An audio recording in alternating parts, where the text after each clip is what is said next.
Hey folks, last night was the American Idol Season 10 auditions in Los Angeles, the City of Angels.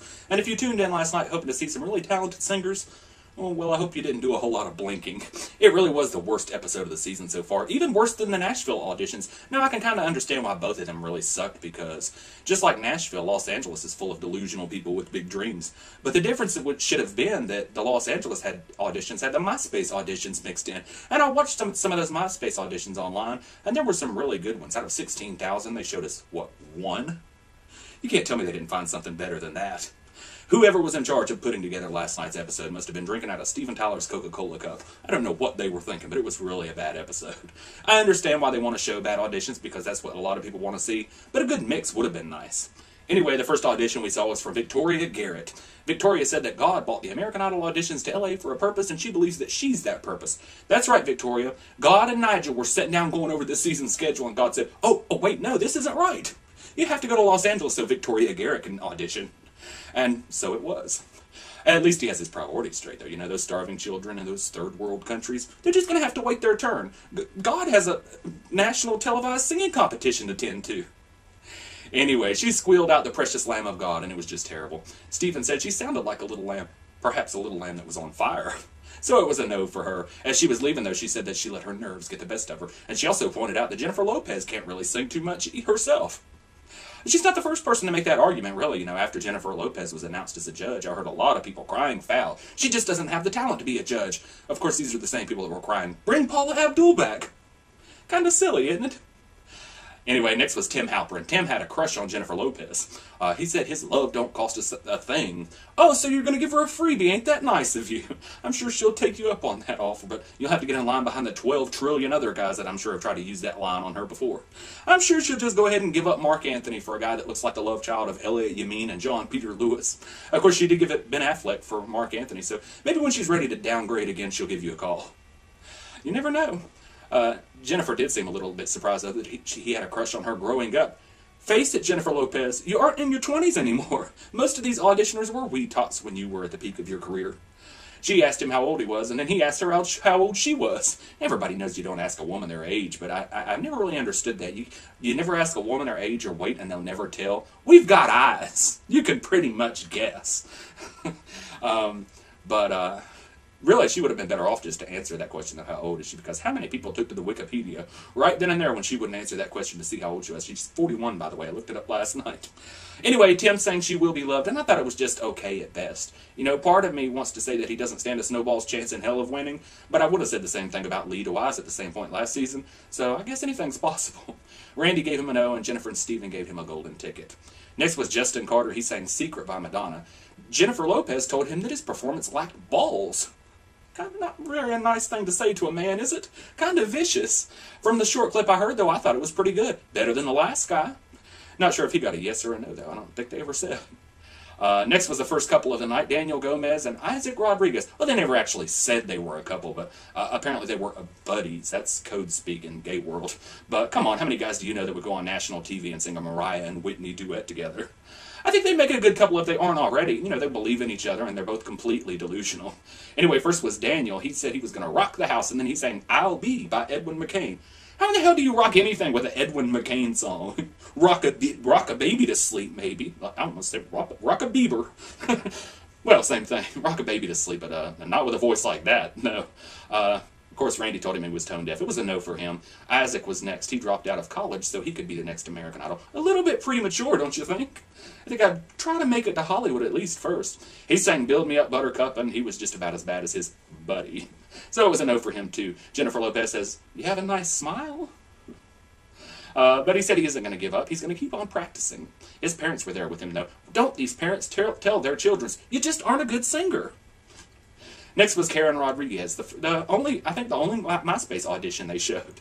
And she was probably the best one of the night that we heard. She sang You Give Good Love. And I thought it was great. She said, though, that she once sang to Jennifer Lopez on TRL. Jennifer was like, oh, you might as well have just looked at her and said, I don't know who in the hell you are, and I don't remember you. Do you know how many people I see every day? That's what she should have told her. Anyway, Karen said that Jennifer Lopez has inspired her. I hope she doesn't inspire her to wear one of them rags on her head like J-Lo was wearing last night. What was that silly-looking thing on her head? I don't know. Anyway, so it was a yes for Karen Rodriguez. Next was Tynisha Roches. Roches? Well, somebody better call the exterminator.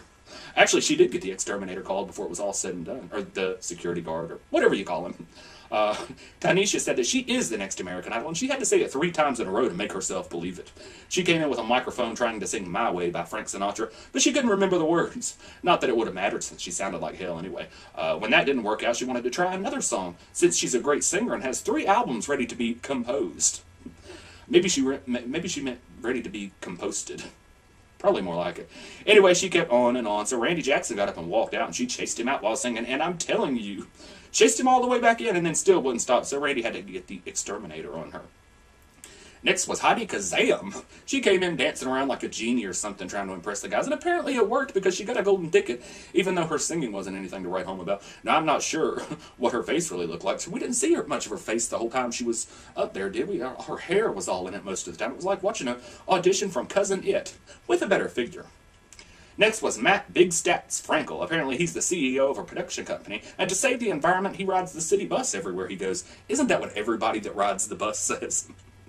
Anyway, Matt has worked with millions of people, and one of his compilation CDs features Chaka Khan. Wait a minute, you've worked with millions of people, and the best celebrity you could come up with was Chaka Khan?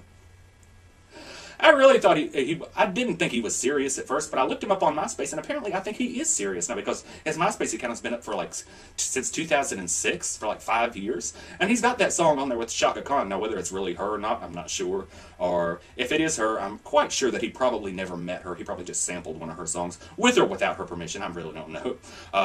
But I'd be willing to bet he's never met her. But, I mean, who knows? She hasn't had a hit in a while. Maybe she's really desperate for work. Jennifer Lopez should really think about that. If the music career goes south, she could...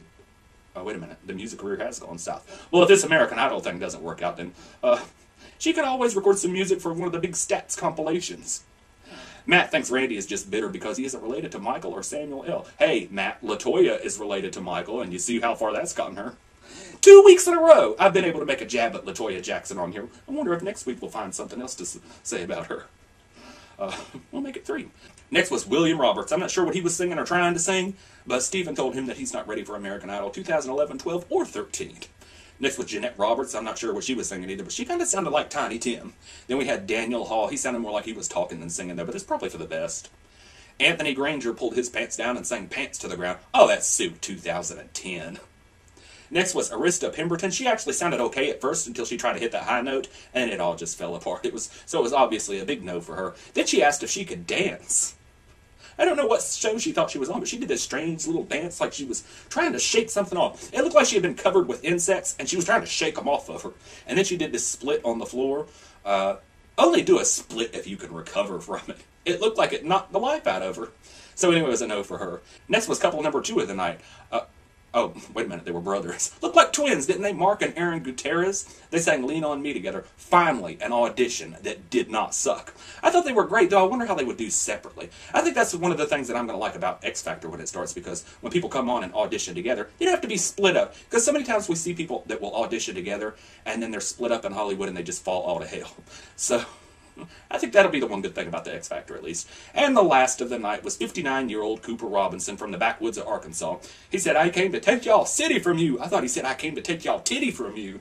I was starting to worry for Jennifer Lopez, but it really was the low point in what was one of the worst audition episodes I've ever suffered through.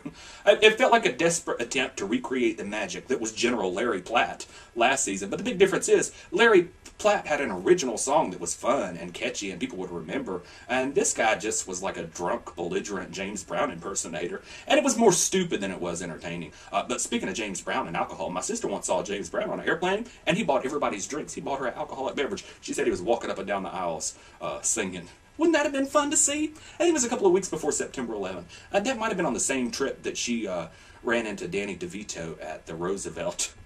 Danny DeVito and his wife, and she kissed him on the head and told him how cute and compact he was. I'm so glad I wasn't with her. That would have been so embarrassing. Anyway, next week, Wednesday night auditions in San Francisco, final audition show, and then Wednesday night we have Hollywood episodes. Finally! I'm so tired of these auditions. So tired. That's why I'm so late today. I just couldn't muster up anything to even talk about this episode. It was so terrible. But maybe San Francisco will be better. I'll see you folks next week.